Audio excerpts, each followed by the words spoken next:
Welcome to Math 212. This is calculus, brief calculus online. I'm going to walk you through the setting up of the MathAS system for your account, how it's been set up.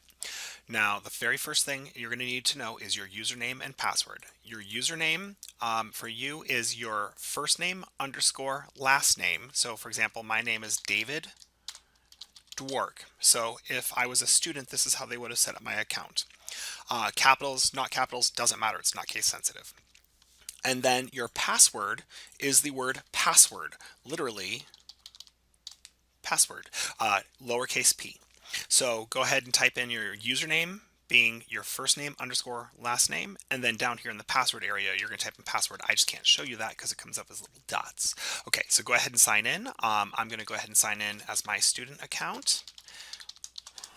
And now when you log in, you should see something that looks like this. So now that we're logged in, we want to change your password because everybody knows what it is. So you'll notice up here in the top right hand corner, the very first thing we're going to do is go change password. In here, you'll enter your old password, which is password. And then you can change it to anything new that you want. So go ahead and do that, hit submit. And just remember, anytime on any of these videos, if you need to, pause the video, rewind the video, do whatever you need, give yourself more time. So if you think I'm moving too quickly, just pause it. Okay, so now that you've changed your password, you should be back at the screen. I would also highly recommend going in and changing your user info. Now, your first name and last name, please leave those alone because they need to match what's in the system in the SIS, because I have to award a grade to the same person who's taking the course. It makes it much harder if you change your name. As far as your email address, you must use your Maricopa email. We have to do all communication through there, so please leave that alone. Just make sure you check the email that's in here. If there's a typo or something with that email, you go ahead and correct it. And then I would highly recommend notify me by email when I receive new messages. Make sure this is checked. Also, I would check all these things. What these are saying is when someone posts a note or posts a message or posts something in the forum on your main page here, they will show up. So you'll see them right when you log in. The other thing is make sure you're on the Phoenix time zone, so that way everything looks appropriate. The time when it says something's due at 11:59, it's actually due. It makes sense. It's due at your actual time zone. If you're traveling, you can absolutely change your time zone, so that way you can see local time when things are due.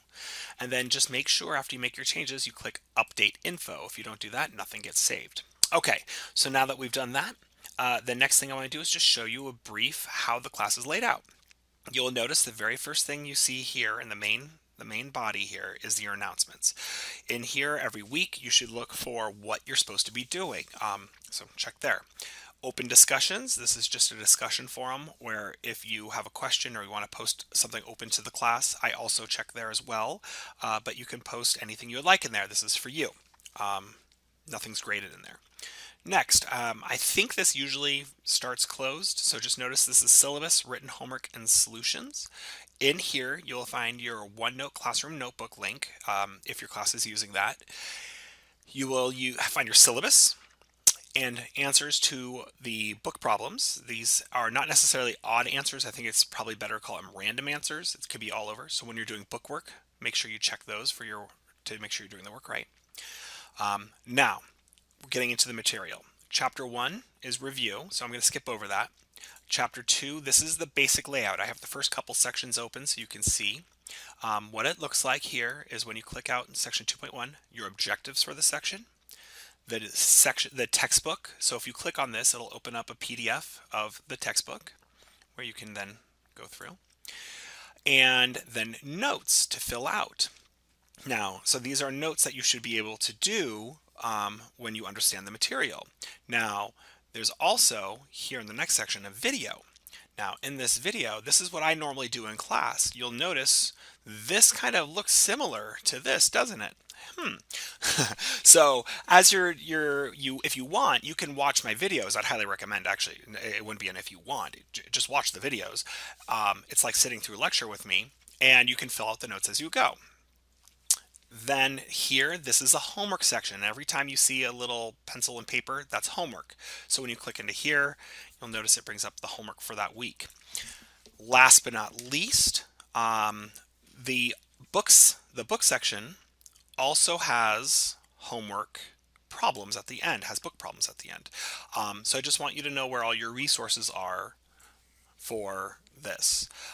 So for navigating the class, that's your basic layout. You've got your objective for each section, the textbook for each section, the notes are located in there, and then videos that help you fill out the notes, MathAS homework, and then you go back to book problems to do bookwork. Finally, if you would like, instead of doing section by section breakout of the book, there are complete chapters. So if you wanted to, this is just the entire chapter 2. Me personally, I would rather look at the individual sections, but just so you know, that's where they are. Just as far as navigating the class, that's the basic layout. You'll notice on the left-hand side, you have a calendar, where if you click on the calendar, it'll show you what things are due when, so you can make sure you don't miss a deadline. Last, there is the gradebook, where when you click on that, it'll bring up your grades in the class, your own personal grades, and you can see how things are progressing. Let me see. And then last but not least, especially if you're working in a public computer, make sure you log out whenever you're done. You don't want anybody to have access to your computer. And last but not least, if you log in and you notice things aren't quite displaying right, the problem references a graph, but you're seeing a table of values, something goofy.